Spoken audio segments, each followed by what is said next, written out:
La 8e leçon de notre cours sur l'herméneutique et les prophéties bibliques va approfondir toujours la notion du commencement, n'est-ce pas?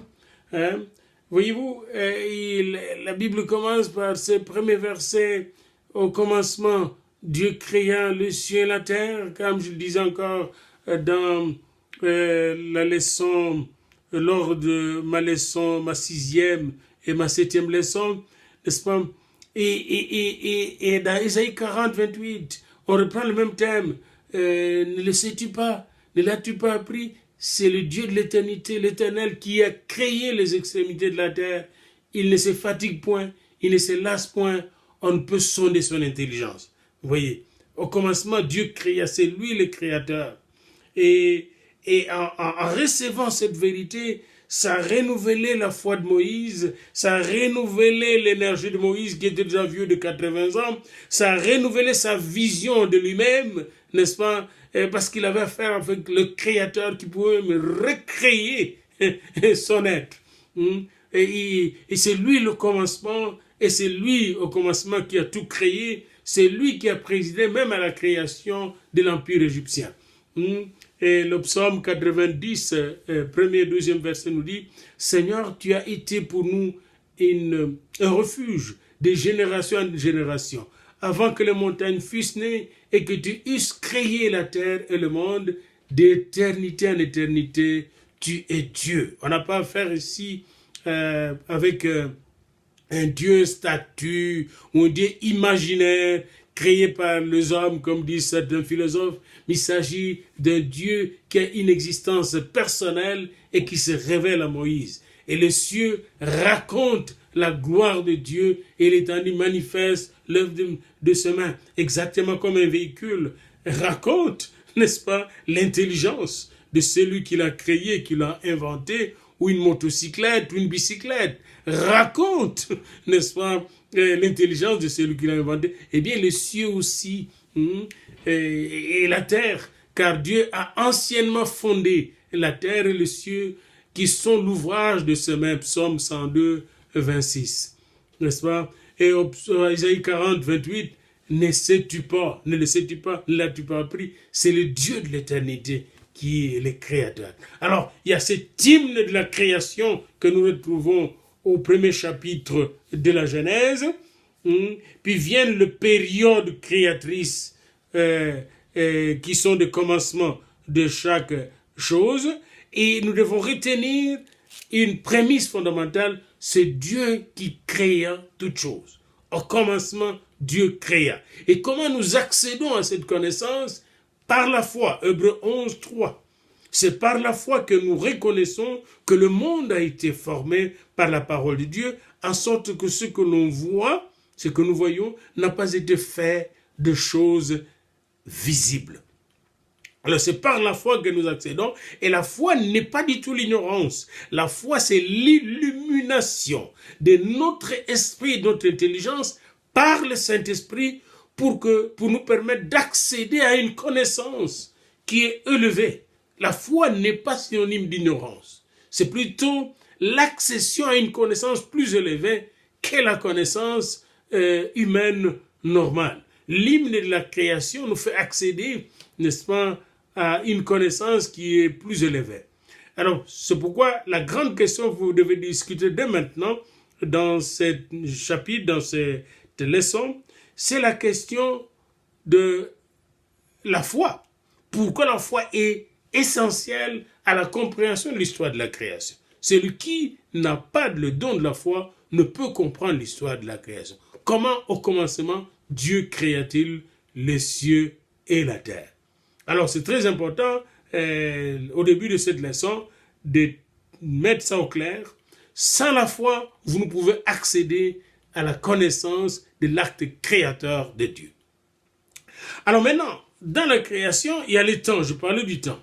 Il y a plusieurs savants bibliques et scientifiques chrétiens qui acceptent les découvertes scientifiques à l'égard du vieillage de la Terre. Mais alors, la longueur de l'acte créateur de Dieu est de 6 jours. Vous voyez, Alors c'est important de savoir que la Bible ne joue pas sur notre esprit, mais elle veut nous dire, eh bien, la longueur de l'acte créateur était de 6 jours. Et c'est important de le savoir. Il est évident que c'est un acte très complexe, mais pour que l'homme saisisse cet acte complexe, il a besoin de se connecter avec Dieu. S'il est déconnecté de Dieu, il ne peut pas voir cette science. Alors, il commence par la lumière, que la lumière soit, et au deuxième jour, il va créer le firmament, les étendues des eaux et l'atmosphère.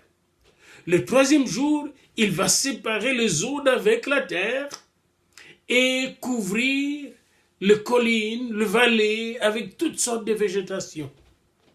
Le quatrième jour, Dieu va créer le soleil, la lune et les étoiles qui sont nombreuses. Les instruments de mesure de l'histoire humaine, du temps et de l'espace. Et au cinquième jour, Dieu créa les animaux inférieurs, les oiseaux du ciel et le poisson et de la mer. Puis le sixième jour, n'est-ce pas, il produisit les animaux terrestres et l'homme qui est le summum de la création. Le plus grand de tous ces actes formidables. Et quand il crée l'homme, regardez bien ce verset-là, Dieu prend comme une sorte de pause. Verset 26, Genèse, premier chapitre de la Genèse. Puis Dieu dit, faisons l'homme à notre image, selon notre ressemblance, et qu'il domine sur les poissons de la mer, sur les oiseaux du ciel, sur le bétail, et sur toute la terre, et sur tous les reptiles qu'il rampe sur la terre. Et ici, je viens toucher un thème.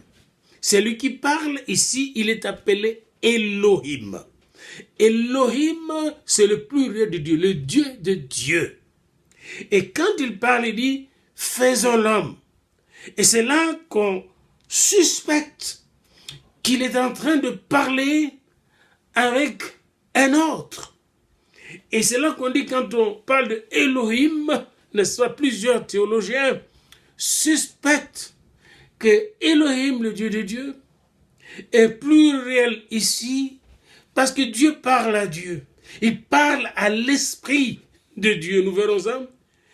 Et probablement, il parle au Fils de Dieu, à son Fils, n'est-ce pas? Le Dieu de Dieu parle à Dieu lui-même. Elohim. Ici, on n'utilise pas le mot éternel, mais plutôt dans tout le premier chapitre, on utilise le mot Elohim. C'est pourquoi certains théologiens sont allés jusqu'à dire, non, c'est pas Moïse qui a écrit ces chapitres, mais ce sont les théologiens élohistes, les élohistes. Mais non, c'est Moïse, et Moïse a eu la révélation d'un Dieu qui est au-dessus de tous les dieux de l'Égypte, d'un Dieu qui est au-dessus de tous les dieux de l'humanité, n'est-ce pas, d'un Dieu qui est au-dessus de tous les dieux imaginés par les hommes, fabriqués par les hommes. Elohim, qui est le Dieu de Dieu, nous a créés à son image et à sa ressemblance. Dit, créons l'homme à notre image. Et quand nous allons voir en Christologie, n'est-ce pas, Christ lui-même, l'image parfaite de Dieu et qui est venu sur cette terre, nous verrons comment nous lui ressemblons. Et non seulement sous notre forme physique, mais nous lui ressemblons aussi spirituellement quand nous venons à la connaissance de l'amour de Dieu, à la connaissance, n'est-ce pas, de l'Esprit de Dieu. Et ici donc, nous avons affaire à Elohim qui dit, créons l'homme à notre image et à notre ressemblance, et c'est la création de l'homme à l'image de Dieu, n'est-ce pas, donne, n'est-ce pas, une autre valeur à nous. Réaliser que nous sommes créés à l'image de Dieu, c'est réaliser que l'homme n'est pas n'importe qui dans cet univers. Vous voyez, même l'univers que vous voyez, ce n'est pas n'importe quoi. L'univers, n'est-ce pas, vient de Dieu. C'est l'émanation même de Dieu. Et c'est une des choses, une des bases de notre justice sociale, une des bases de notre respect mutuel les uns les autres, une des bases, n'est-ce pas, qui fonde notre société, et que ce soit la société démocratique, la société de justice sociale, c'est le fait que chaque homme et chaque être humain, femme ou homme, chaque être humain fut créé à l'image de Dieu. C'est un petit Dieu. Vous voyez, hein? Et ça c'est très important. Donc au commencement, l'homme était comme Dieu. Vous voyez, encore un autre commencement. Et nous devons toujours retourner à ce commencement. La nature vient de Dieu, l'homme vient de Dieu, et l'homme fut créé à son image et à sa ressemblance. Dieu créa l'homme à son image et à sa ressemblance. Ces deux premiers chapitres de la Genèse, n'est-ce pas, consacrent peu de versets à la création merveilleuse du genre humain. 3 versets du premier chapitre, n'est-ce pas, sont consacrés à la création de l'homme, et au chapitre 2, c'est le verset 7 qui est consacré à la création de l'homme. L'Éternel Dieu forma l'homme de la poussière de la terre.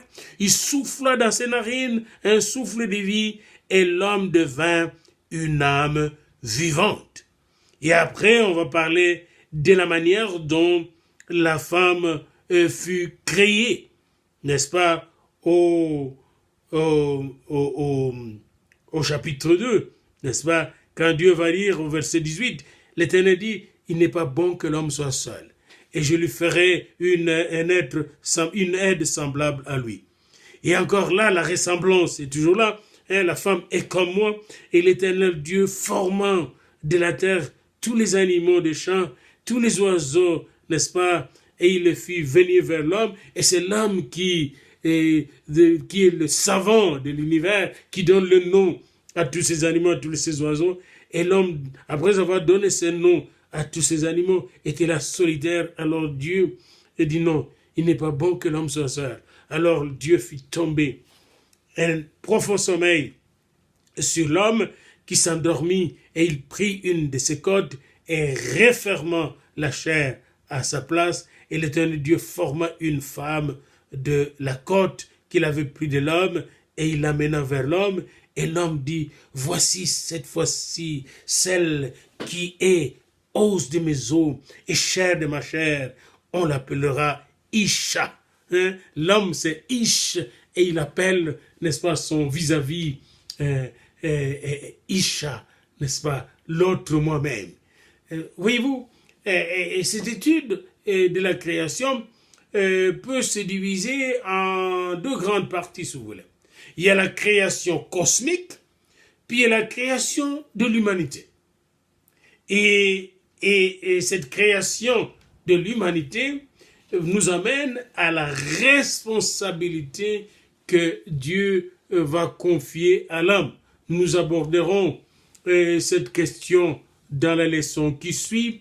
Maintenant, nous devons retenir le fait que Dieu a créé l'homme à son image et à sa ressemblance pour vivre dans ce monde de lumière, n'est-ce pas, mais aussi de ténèbres. Ce monde de lumière, mais aussi de ténèbres.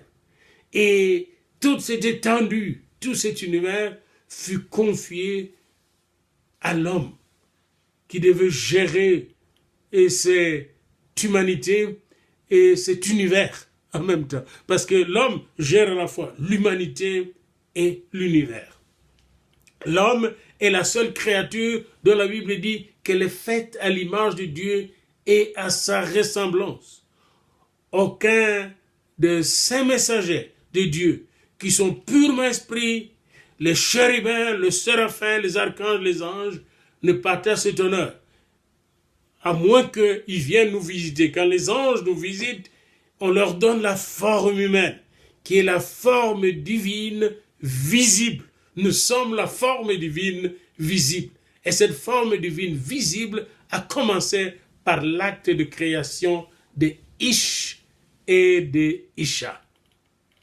Alors la question, quelle est la différence entre les choses créées par Dieu et l'homme et la femme? Comment Dieu créa-t-il l'homme et la femme? Et comment créa-t-il la lumière, les soleils, la lune, les étoiles, le poisson? Est-ce que de la même manière? Méditez là-dessus et répondez à cette question pour ce cours.